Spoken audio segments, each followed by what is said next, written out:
Sallallahu alaihi sayyidina Muhammadin nabiyyi wa ala alihi wasallam. Alhamdulillahi rabbil.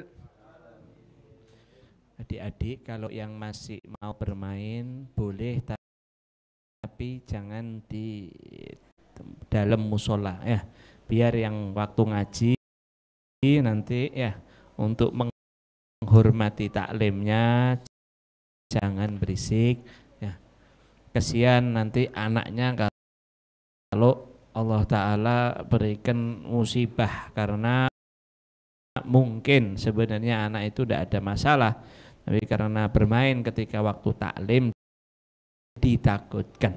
Itu tadi.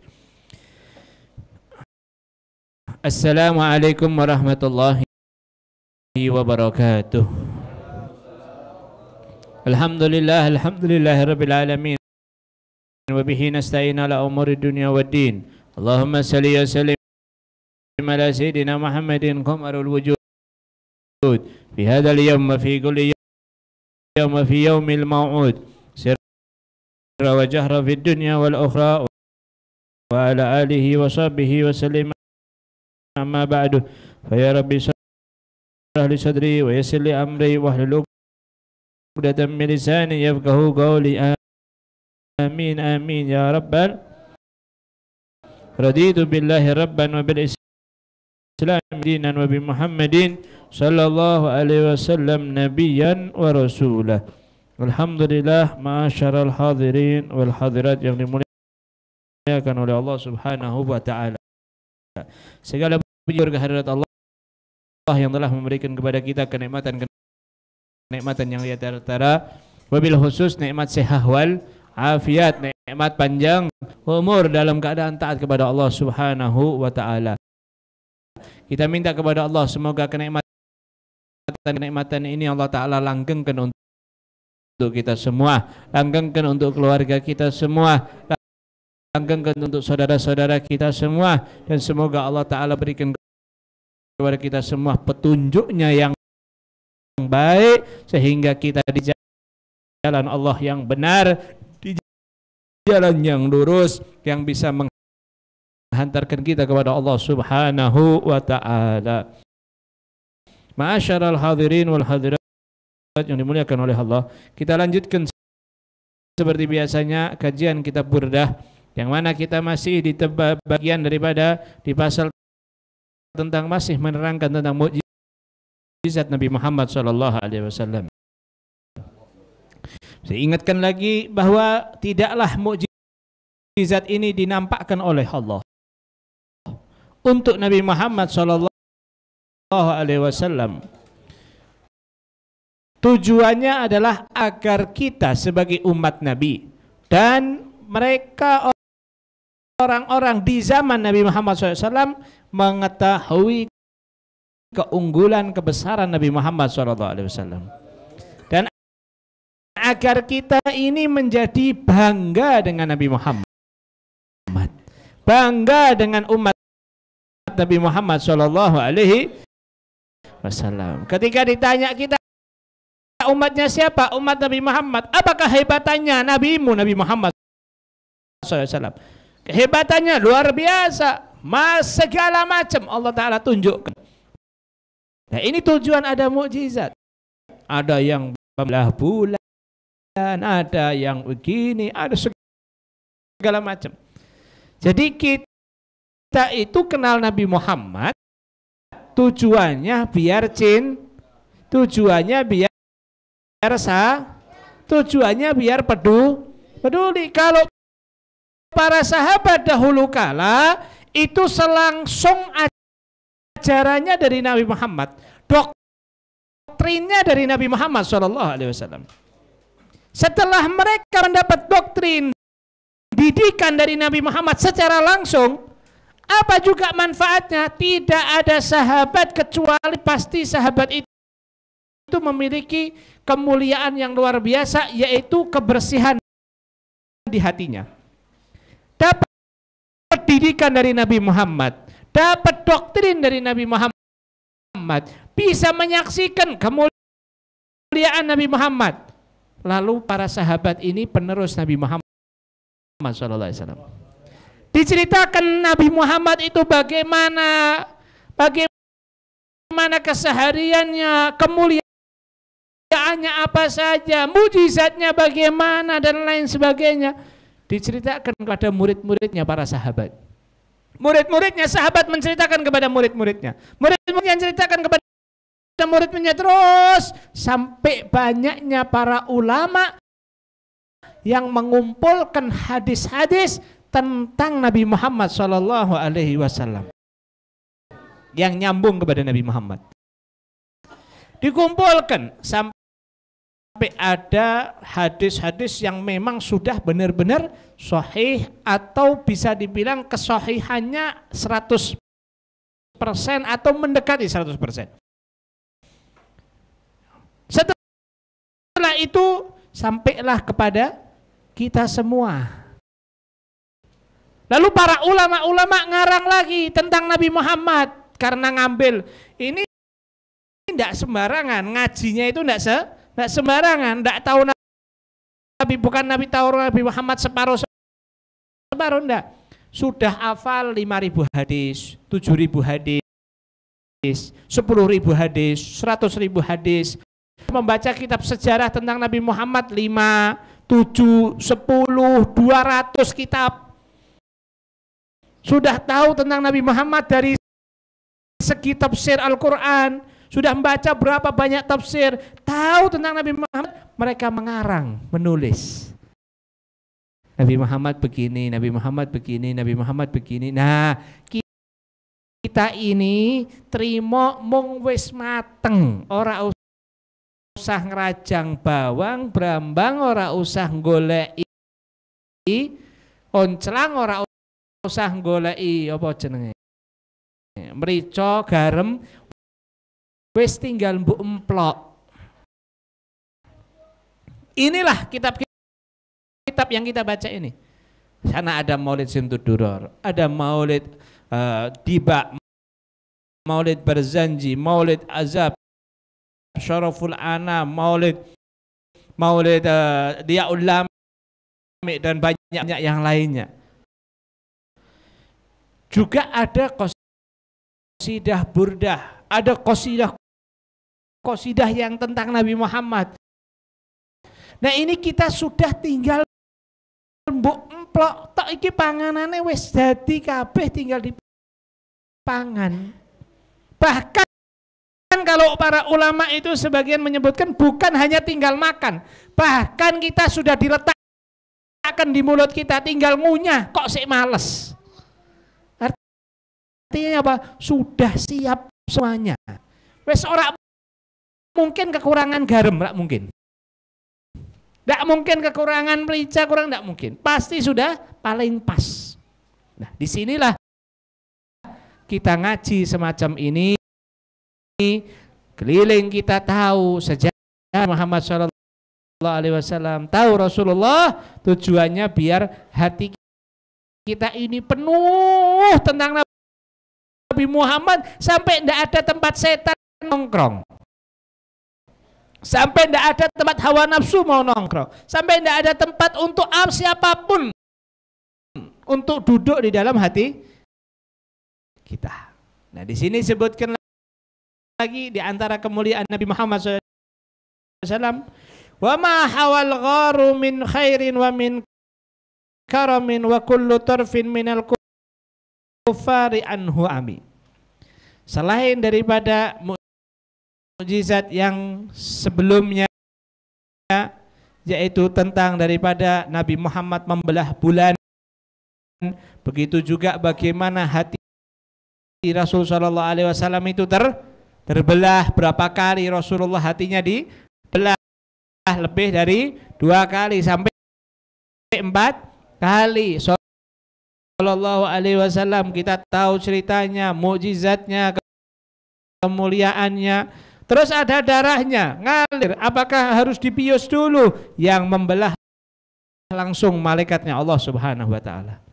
Jadi kita tahu ilmu dasarnya dulu. Malaikat itu ada, malaikat terbuat dari cahaya, itu harus tahu dulu. Nanti kalau sudah dibelah dengan malaikat, ya sudah, jangan ditanyakan menceritakan hakikatnya malaikat membelah itu perintah dari Allah Subhanahu wa taala. Maka disebutkan di sini wa ma hawal gharu min khairin wa min karamin, dan juga tidak cukup hanya daripada mukjizat-mukjizat tentang pembelahan bulan, hati Nabi Muhammad dibelah. Ada lagi mukjizat Nabi SAW. Apa itu di antaranya?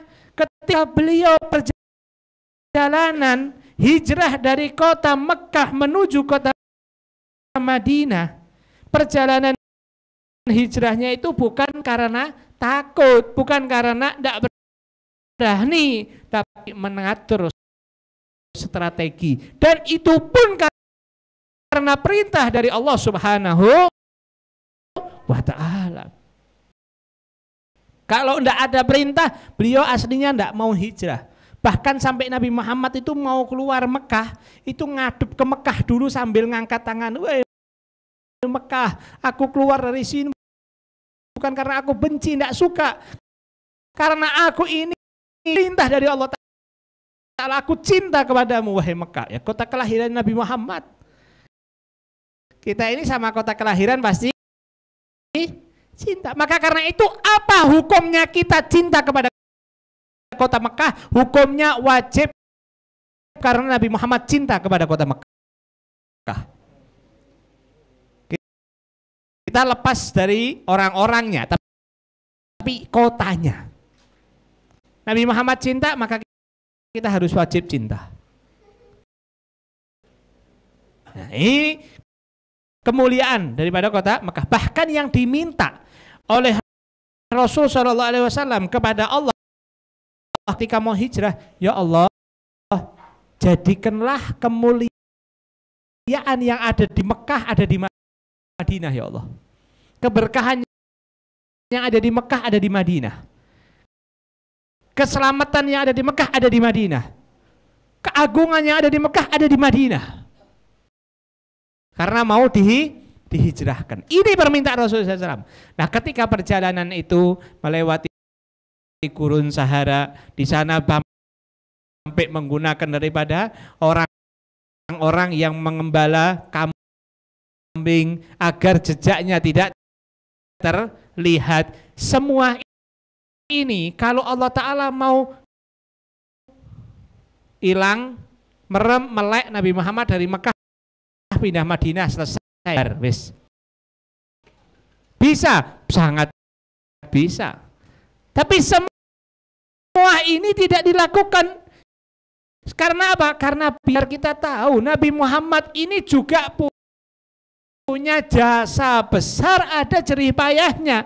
Tidak meremlek nek kabeh enak kabeh selamat, kita tidak bakal mengatakan yo pantaslah kono yo enak kabeh ya gitu. Tapi karena ada jerih payahnya Rasulullah SAW, di antara ketika perjalanan itu sampailah ke gua yang disebut Ghar Thur, gua Thur. Di situ perjalanan ditemani dengan seorang sahabat. Nah, ini di Imam Busiri ini mau menjelaskan bahwa di antara mukjizat Nabi SAW, wa ma hawal gharu min khairin wa min karamin wa kullu tarfin munil kufari anhu ami.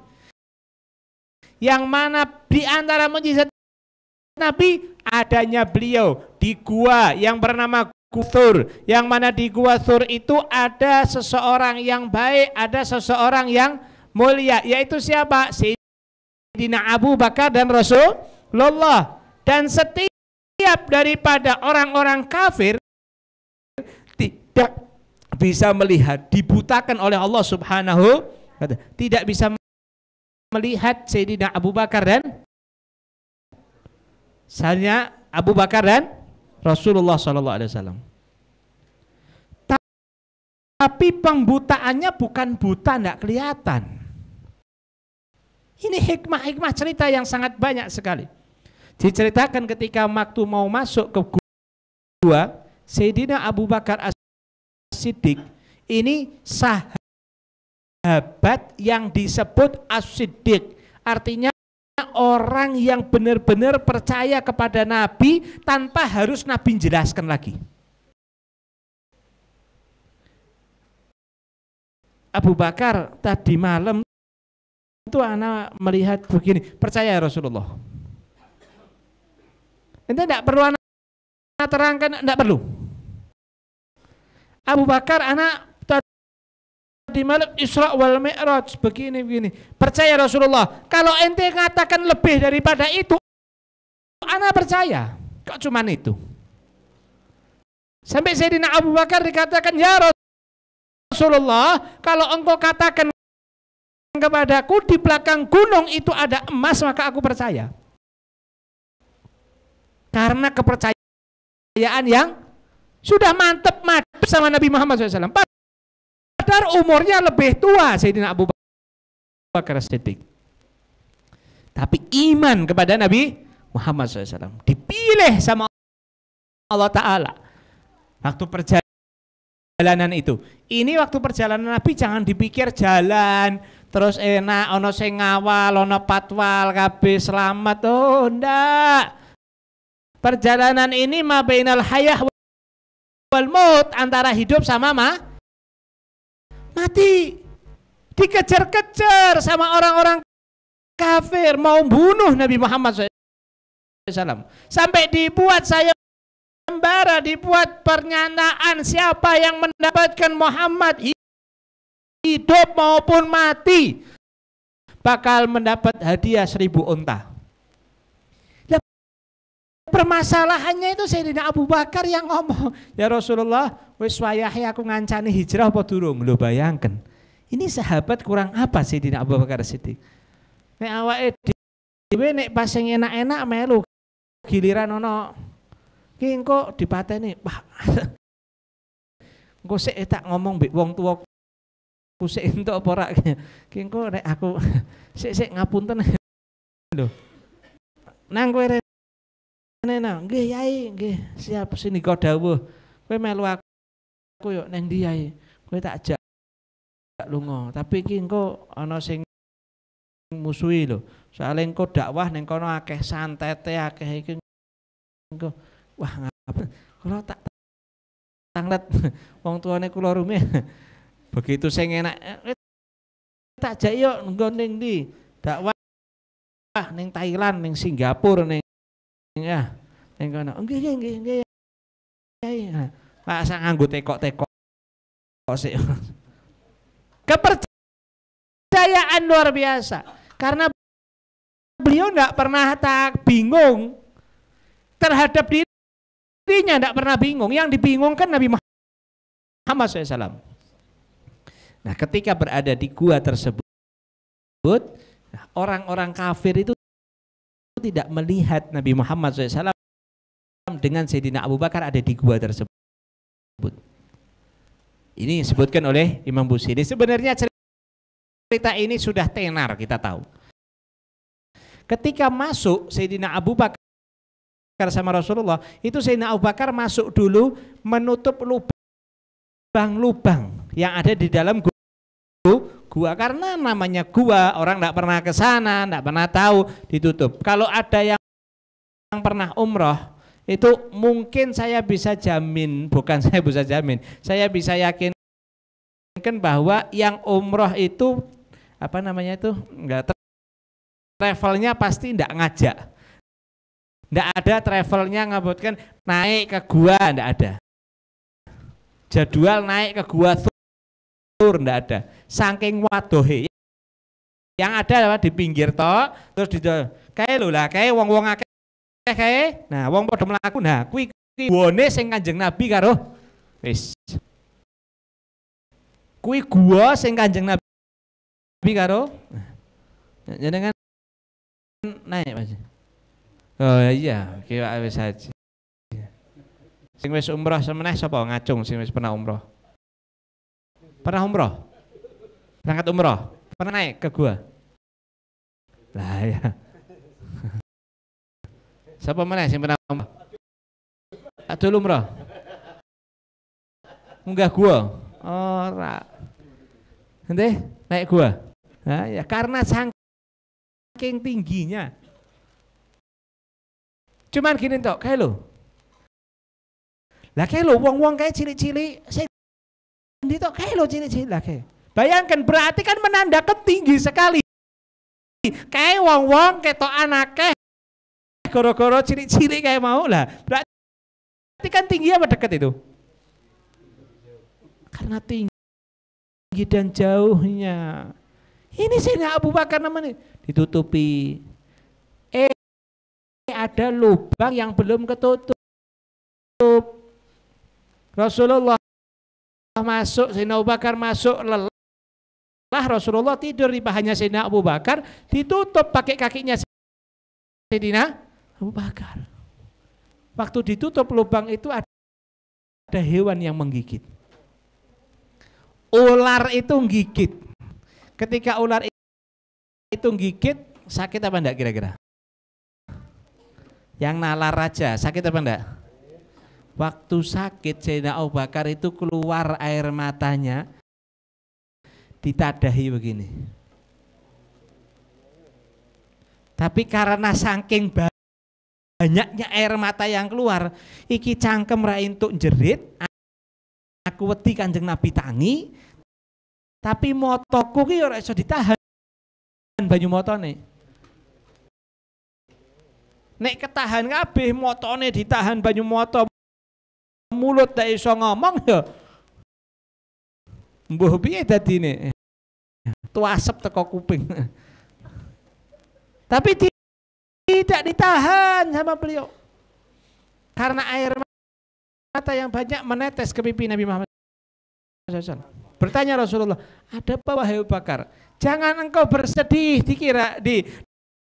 dikatakan oleh Sayyidina Abu Bakar, jangan engkau bersedih, kata Allah Ta'ala, kata Rasulullah SAW, jangan engkau bersedih, ketahuilah bahwasanya kita ini bersama dengan Allah. Ya Rasulullah, aku tidak bersedih akan diriku atau apa karena takut. Tapi maaf ya Rasulullah, aku tidak kuat. Kakiku ini digigit sama ular karena ada lubang yang belum tertutup. Kenapa kau tidak ngomong dari tadi? Aku takut engkau bangun ya Rasulullah. Nah ini awake dhewe ngono. Pak Yai tilem teng mriki. Sik gatel wae wis. Aduh, gatel iki ya Allah. Wis ngeces wis. Ngundang koncone tulung garuke. Wah, ra kuat aku. Ra enak aku. Nggak usah kita sama kiai, sama orang tua misal. Kon mijeti, sik entes let sedelok handphone muni centing mijeti mbek ngene. Ikine mandek ikine terus we. Tangan kiwane cek nyekel handphone, tangan tengene mandek mijeti. Nah, ini keluar biasanya sahabat Sayyidina Abu Bakar. Nah, kalau kita ditanya kok ceritanya Sayyidina Abu Bakar itu hebat dan lain sebagainya, ya kan ceritanya tentang Rasulullah, ya kowe ora usah bodoh-bodoh. Kanjeng Nabi niku di Sayyidina nek murid ngene gurune kira-kira pripun? Nek muridnya kados ngeten perhatiane, sayange, cintane, sabare, mulianya dan semuanya, kira-kira gurune berapa gimana? Ya lebih daripada lebih. Ketika itu dikatakan oleh Sayyidina Abu Bakar, ya Rasulullah berkata Sayyidina Abu Bakar, aku tidak takut. Akhirat itu ada yang menceritakan riwayat ulone ki mau metu. Ula metuno kowe. Keluar ular ini, ditanya, "Napa kowe nyokot?" "Lah ya aku meh ndelok wajahmu dialang-alangi." Ularnya, "Aku mau melihat wajahmu ya Rasulullah, dan aku di sini itu sudah puluhan tahun nunggu engkau ya Rasulullah. Sudah dapat kabar, aku ini keturunan yang sudah dari dahulu kala. Aku ingin melihat wajahmu." Hewan loh. Kalau gigit Nabi sudah tidak mungkin mungkin. Tapi kan manusiawinya Sayyidina Abu Bakar. Ketika setelah itu, sini Abu Bakar kakimu, diusap sama Rasulullah SAW dengan tangannya Rasulullah, terkena dengan ludahnya Rasulullah, kasih ludah, tangannya diusapkan, sembuh seketika itu. Sallallahu alaihi, mukjizat lagi itu. Mukjizat lagi. Nah, lalu disebutkan oleh Imam Al-Busiri, kenapa kok beliau orang-orang kafir itu sampai yang namanya buta? Fasidku fil ghari wasiddiqu lam yarima. Dua-duanya Rasulullah sama Sayyidina Abu Bakar ada di gua, keduanya itu lam yarima, tidak berpindah, tetap ada di gua. Fahum yaquluna ma bil ghari min arimi. Di gua ini tidak ada orang-orang. Sebab kenapa kok tidak ada orang-orang? Karena dhannul hamam wa dhannul ankabut ta'ala. Karena mereka menyangka ada burung dara, ada juga laba-laba. Khairil bariyat lam tadsud walam tahumi. Yang mana dikatakan bahwasanya tidak mungkin di dalam ada. Kenapa? Diceritakan di sini disebutkan bahwasanya burung dara itu pas di bawah lubang daripada gua tersebut. Jadi kalau sekiranya ada orang di dalam gua, otomatis burung dara ini terbang dan ada telurnya, pasti pecah telur ini. Pasti sarangnya itu rusak, mau enggak mau sudah. Gimana gambarannya? Ya kita enggak tahu gambaran zaman Rasulullah SAW. Tapi pasti berarti ada gambarannya, bisa direka gitu seperti kita pahami, bisa sudah. Lalu ada sarang laba-laba yang baru gres. Kalau ini Muhammad ini di sini tidak mungkin ada sarang, dan laba-laba serta burung daripada burung dara, kedua burung dara itu kedua-duanya itu sifatnya kalau ada orang namanya burung pasti langsung terbang, langsung kabur. Nah, ketika ada satu orang, kowe kira usah mreksa teko njaba, delok osik ning jero ki ana ora. Lah piye meh ndelok nggo apa ndelok? Wong wis ketokan ana manuk ning kono, ana laba-laba, sudah ndak mungkin. Kalau ada orang, sudah pasti keduanya hewan ini hilang dan sarang labanya pasti rusak. Tapi ada riwayat lagi disebutkan juga bahwasanya ada tumbuh pohon juga. Jadi ada yang namanya burung itu, tapi ada tumbuh pohon itu pendek, tapi pohon pendek. Setelah itu burung itu ada di situ. Nah kalau dua orang ini lewat, Sayyidina Abu Bakar sama Rasulullah ini masuk, ada orang, pasti burung itu akan terbang karena kelihatan, burung itu kelihatan ada di situ. Lah pohon ini fungsinya untuk menyamarkan wajah Rasulullah SAW tidak terlihat. Ada yang meriwayatkan juga seperti itu. Sallallahu alaihi wasallam. Dari sinilah kita ambil pelajaran sebagaimana Imam Busiri beliau menyebutkan, beliau mengatakan wiqayatullahi aghnat an mudha'afatin minad duru'i wa an 'alin minal utumi. Sadar kita ini bahwa kekuatan Allah, perlindungan Allah Subhanahu wa ta'ala itu tidak butuh dengan pakaian seperti orang yang perang dari baja yang sekiranya kena tembak, kena panah, kena tombak, kena apa, tidak bakal mempan. Tidak perlu itu semua. Tidak perlu yang namanya kekuatan yang lain, tidak perlu. Pasukannya cukup Allah Ta'ala mengirim pasukan. Apa perlu? Apa pasukannya? Berupa apa? Ankabut, labalah, sama burung, sudah selesai. Sama burung dara, cukup, yang lain sudah. Tidak usah. Artinya apa? Perlindungan Allah itu pasti yang terbaik untuk kita dan yang termulia untuk kita. Tidak perlu Allah Ta'ala datangkan harus tentara, harus ABRI, harus enggak. Tapi semua yang Allah Ta'ala berikan, perlindungan Allah pasti akan yang paling sempurna.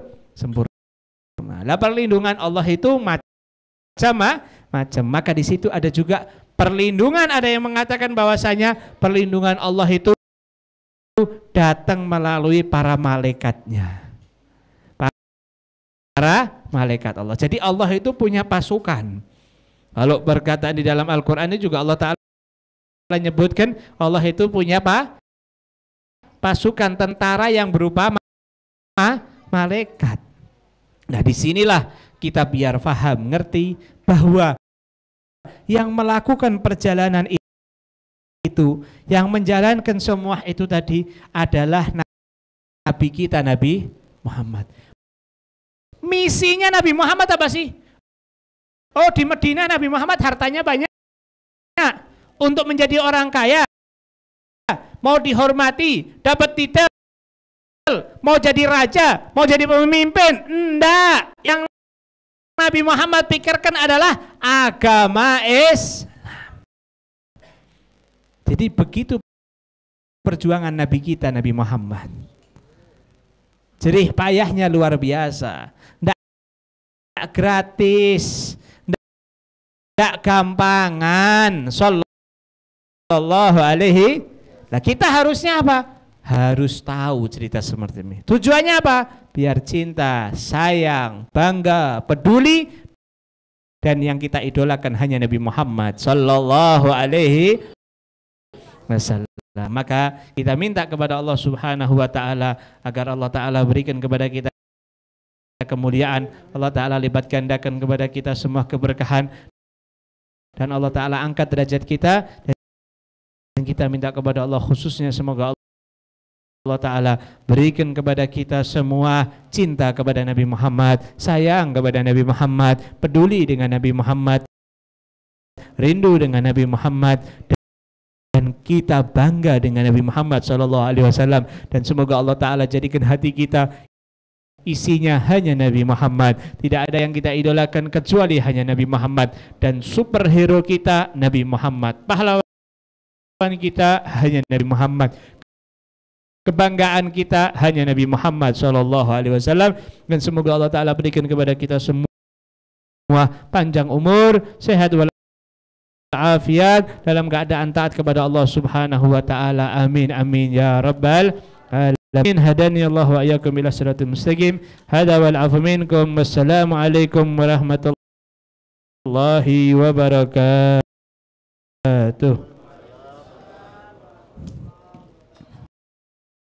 Selanjutnya pengumuman seperti biasanya.